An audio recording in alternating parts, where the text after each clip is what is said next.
You can't prove God exists. It sounds like a checkmate, doesn't it? It sounds like the conversation's over and you just lost.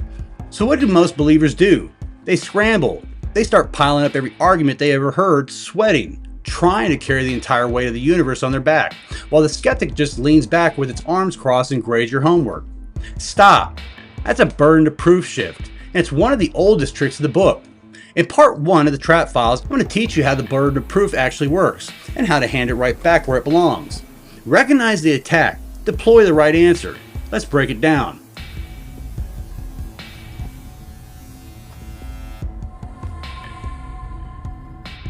Start with the definition, because this is where believers get robbed without even noticing. The burden of proof is the responsibility to support a claim with evidence. Here's the rule that governs it, and it's simple. Whoever makes the claim carries the burden. If you assert something, you back it up. That's it. That's the whole principle. Now watch how it gets twisted. The skeptic makes the claim, there's no God, or the softer version, there's no evidence for God. And then, instead of supporting his own claim, he demands that you prove yours while he risks nothing. He's made an assertion and quietly slid the entire weight of the conversation onto your shoulders. You're now doing all the work, defending all the ground, while he sits in the judge's chair he appointed himself to. Think of it this way. You're in a courtroom. Two people make accusations. The rule of the court is that each side must support its own charge. But imagine one side stands up, makes an accusation, and sits down and says, "Now you disprove me." That's not how an honest court on earth operates. And it's not how an honest conversation operates either.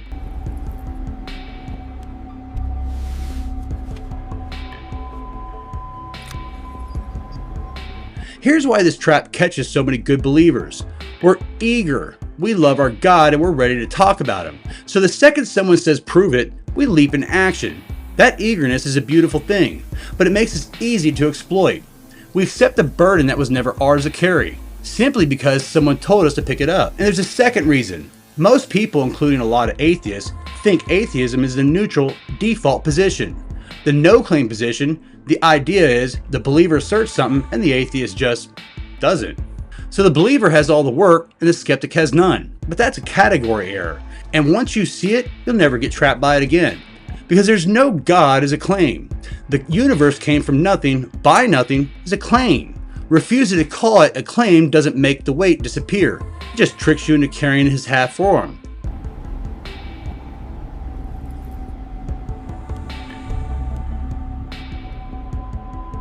Let me show you the difference between two very different statements, because everything hinges on this.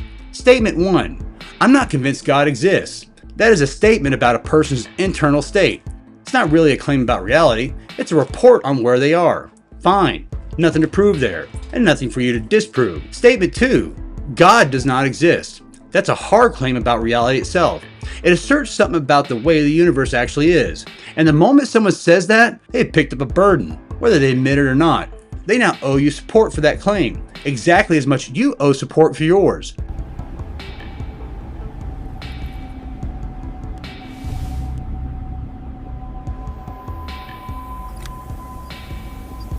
So how do you spot a burden shift in real time? 3 tells, memorize them. Tell number 1, they make a claim, then immediately demand you disprove it. There's no evidence for God. Go ahead and show me some. Notice the structure. They asserted, then they assigned you the homework. That's the shift, right there in one sentence. Tell number 2, you find yourself doing all the talking. Stop and take inventory mid-conversation. Are you presenting argument after argument while they presented nothing but demands? If you're the only one carrying anything, the burden got shifted onto you and you didn't notice the handoff. Tell number 3, they treat their position as the automatic default that needs no support. Listen for the attitude of, I don't have to prove anything, you do. Anytime someone claims their view is the effortless, neutral ground while yours is the one on trial, ask yourself, did they earn that or did they just declare it? 9 times out of 10, they just declared it.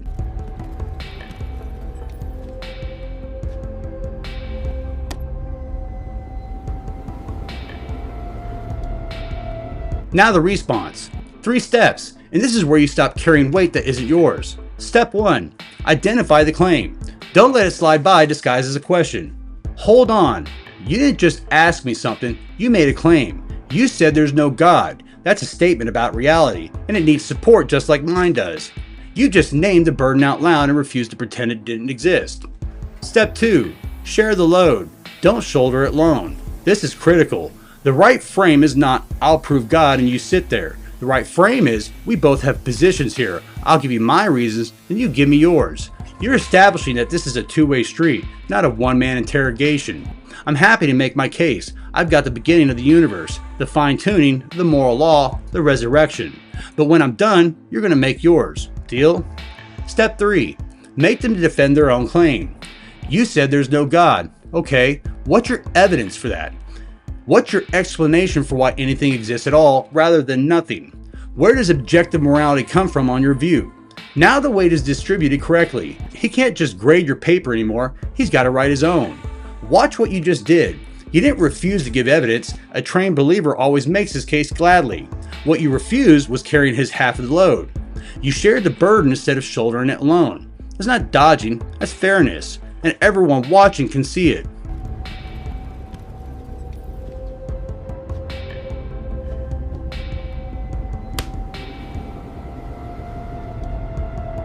Let's run it live so you can hear the rhythm. Skeptic says, there's just no evidence for God. The burden's on you. Prove it. You respond, happy to make my case. I've got several lines of evidence, and I'll walk through them. But let's be fair about the rules first. You just said there's no evidence for God. That's your claim, and it carries a burden too. So here's the deal. I'll give you my reasons for God, and you're going to give me your explanation for how you get a universe from nothing, and objective morality from molecules. We both show our work. Sound fair? Hear it? You didn't flinch. You didn't scramble. You didn't refuse to engage. You accepted your fair share, and you handed him his. Calm, named, shared, redirected. If he's got real reasons, now he has to give them. If he doesn't, the whole room just watched him try to make you do all the work while he'd risk nothing.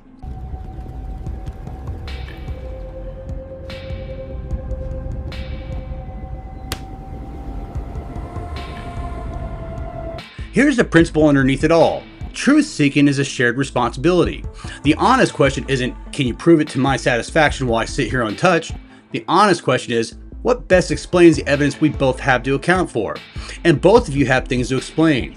You have to explain the resurrection accounts. He has to explain the origin of the universe, the fine-tuning of its constants, the existence of consciousness, the reality of the moral law written on every human heart. Nobody gets to sit in the neutral chair, because there is no neutral chair. Everybody's standing on some explanation of reality, and everybody owes an account of it. And here's what most believers miss. This is actually the stronger position for us, not the weaker one. When both sides have to carry their own burden, our case doesn't get harder, it gets to breathe. Because a theist has no explanation for why there's something rather than nothing, why the universe is fine-tuned, why morality is real, why we can reason it all. The atheist, standing alone, has to account for all of that with far less to work with. So don't fear the shared burden. Insist on it. It's the ground where we're strongest.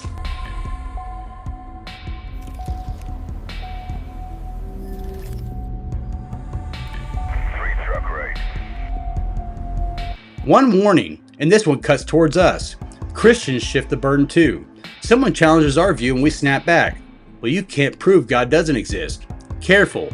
If you make a positive claim, God exists, He raised Jesus from the dead, then you carry a burden for it. You don't get to make the claim and then hide behind it. You can't disprove me. That's the same trick, just wearing our jersey. So here's the standard. Make your case, gladly, confidently, with evidence. We're not afraid of the burden. We welcome it, because you've got the goods. What we refuse is carrying the other side burden on top of our own. Own yours. Make them own theirs. That's integrity, and it's a witness in itself. The watching world sees a believer who plays fair and still wins. Lock it in. Next time someone says prove it and leans back, run the checklist. Did they make a claim before demanding you disprove it? Am I suddenly doing all the talking? Are they treating their view as an effortless default? If yes, the burden got shifted. Identify the claim. Share the load. Make them defend their own position. Drill that sequence until it's automatic. And carry this reframe with you. When a skeptic says you can't prove God exists, he thinks he's ended the conversation. He hasn't. He's just made a claim of his own and hoped you were too eager to notice.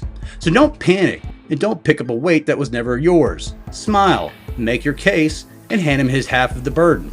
Truth was never afraid of a fair trial.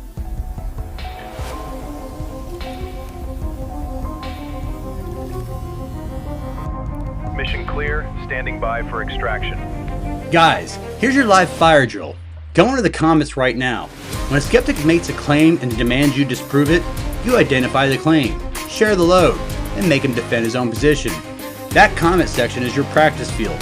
It's where you rep the pattern with live rounds before you ever need it face to face. And I'll be down there with you. If you get pinned down, tag me. I'll step in and help. That's how we train. And if this sharpened you, share it with a believer who's exhausted from carrying weight that was never theirs to carry. That's the Great Commission in action. Go therefore and make disciples of all nations. Matthew 28:19. Every believer you equip is one more soldier who won't get robbed in the exchange. Subscribe now and sharpen your sword. I'll see you for Ground Truth Sunday Live, where we break down the week's news from a biblical worldview.